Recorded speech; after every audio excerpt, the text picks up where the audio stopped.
Although the Earth Custodians channel has been promoting degrowth for quite some time, even degrowth as a transition can only exist temporarily for the reasons we have outlined in our degrowth series. And the lingering dilemma won't go away until we fully resolve it by just making the leap towards a money-free society. Tevin Chichester, founder of We Agree Life, is absolutely right about it. In today's world right now, we have a great deal of environmental tragedy going on, and we have a great deal of political, social, economic tragedy going on in the world. And most of all of the things that are going on in the world are not really understood by the people. One example I can give you is that I have got a TV for some reason, and so I've been checking out the newscasters, and they're all saying exactly the same thing during the same hour, but different stations.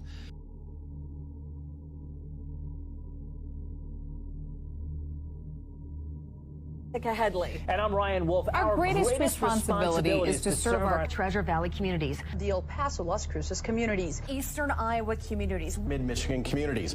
We are extremely proud of the quality, balanced journalism that CBS 4 News produces. But we are concerned about the trouble and trend of irresponsible, one-sided news stories plaguing our country.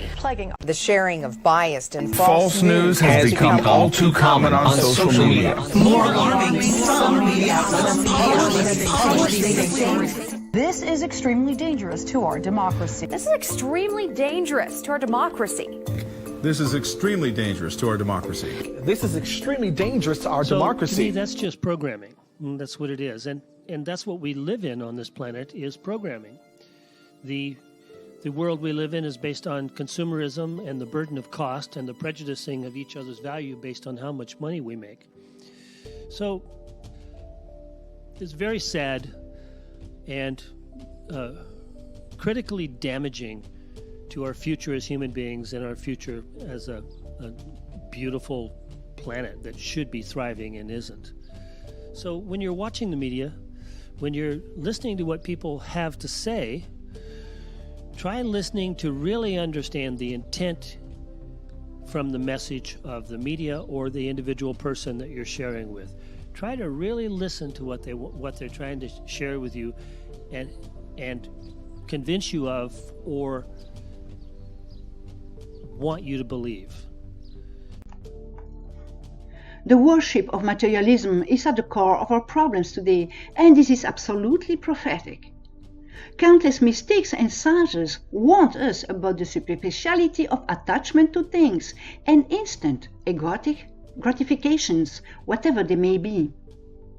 Because the ego tends to follow the path of least resistance, and thus so money, we create traps for ourselves and allow others to hurt us in whatever direction. When we understand what is really happening, all this sounds so surreal, though much like a never-ending nightmare. Many have lost the sense of what it means being a human, because we endure so much work and spent lifestyles. Without advertising dictating the illusion of freedom, many are pretty much lost, so lost that they would do almost anything for money. Life is sacred, and eventually we will have to unite, rise up, and scream with all the power of our lungs. No. Nearly 1 in 3 American workers run out of money before payday. This is not just an issue for people at the lower end of the income spectrum, writes CNBC. For many, it is the rising cost of living, including food, housing, education, and medical expenses. The cost of living ever increases because the system is inflationary. TV commercials are just doing what they are intended to do, make people dream and spend ever more. We fall in for the illusion. Meanwhile, the planet is destroyed for practically nothing. Materialistic attachment is the result of a faulty perception of reality, but that is how we are trained from birth. More than 70% of children say that they rarely or never watch clouds, butterflies, and bees, the survey said. The study found people who regularly connect with nature were more likely to help tackle our wildlife crisis. In fact, 4 in 5 surveyed see their student loans as another type of life sentence. Students feel trapped more than ever, and with automation around the corner, most of these degrees will soon be completely obsolete. The highest debt ratio is found among those between 35 and 49 years of age, says the study. 2 impoverished generations, with 76% of workers currently living paycheck to paycheck, 30% of which running out of money before the next payday. Think about it. John Keynes was right. In the long run, we are all dead.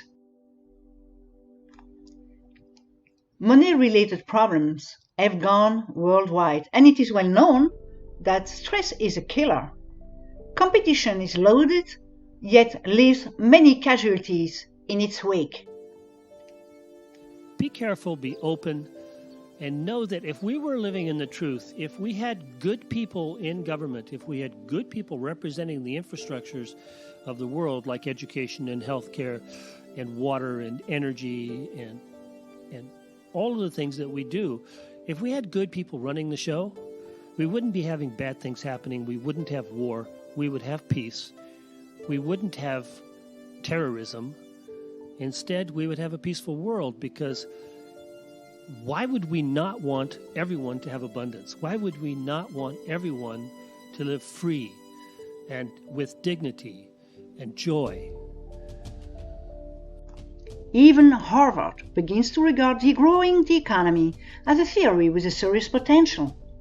In a piece released last February, the Harvard columnist Thomas Rowlett writes, the prevailing view that growth is an economic necessity, and that any threat to that not only undermines business, but basic societal functioning. In other words, our society is built on a nonsensical premise. If it is what is called basic societal functioning, then we are indeed caught in a never-ending rat race, causing our suicide and depression world epidemics. The economist Tim Jackson provides a concise assessment. Questioning growth is deemed to be the act of lunatics, idealists and revolutionaries. Lunatics and revolutionaries? That very assessment is fast crumbling down as we are faced with so many ecocides. Problems won't go away when thinking that more profits pouring into the system are going to face the capitalist paradigm. Consuming what we need as opposed to what our ego wants is essential to regenerate the ecosystem. We are in this mess because the metaphysics of freedom is ignored or misunderstood. There cannot be any freedom in a coercive system defined by competition. The universe will not stand by anybody who cannot stand for him or herself. This is the very shabby secret of power. Competition inherently originates from the notion of value, which cannot exist without property or ownership rights.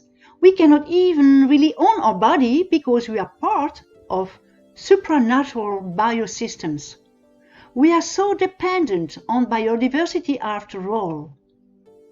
Nobody can own the universe because our purpose is to participate in its perpetual creation.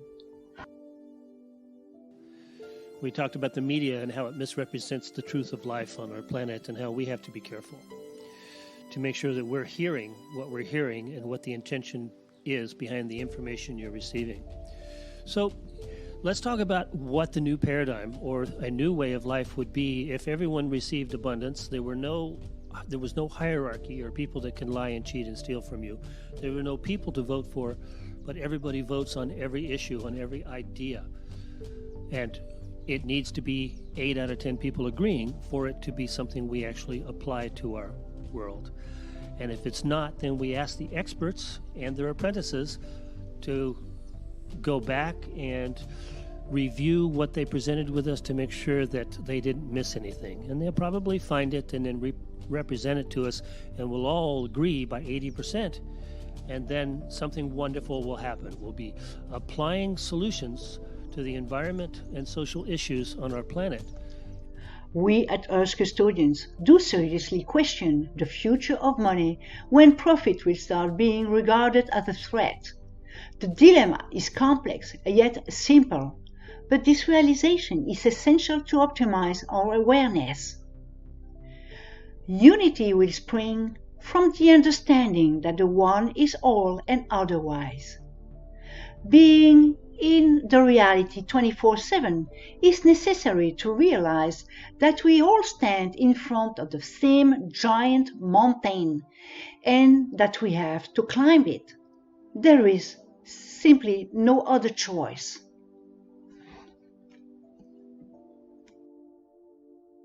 And we have, in the new paradigm, we've already applied the solution to the burden of cost because there isn't any. Because every morning you get up, all of life is available free to everyone as long as we do no harm. And that's the only thing anyone needs to be concerned about is, I want to do this, and I want to do it in a way that doesn't harm anything or anyone. And of course, I want to be able to do it with as many people as want to do it with me. Imagine that there's no countries, that there's no borders, there's no licenses, there's no passports, there's no one distrusting anyone because there's no war, there's no poverty, there's no human trafficking and prostitution and molestation. People don't have power over people anymore. They only have power over their own choices. Just from day to day to day, we just get better at it, and we become more enthusiastic, and we feel so much better about life, and we're getting happier and happier to the point where there's probably going to be very little arguing or debate at all. But mostly people just want to hear what other people have to share, because every day is about falling in love with life and each other.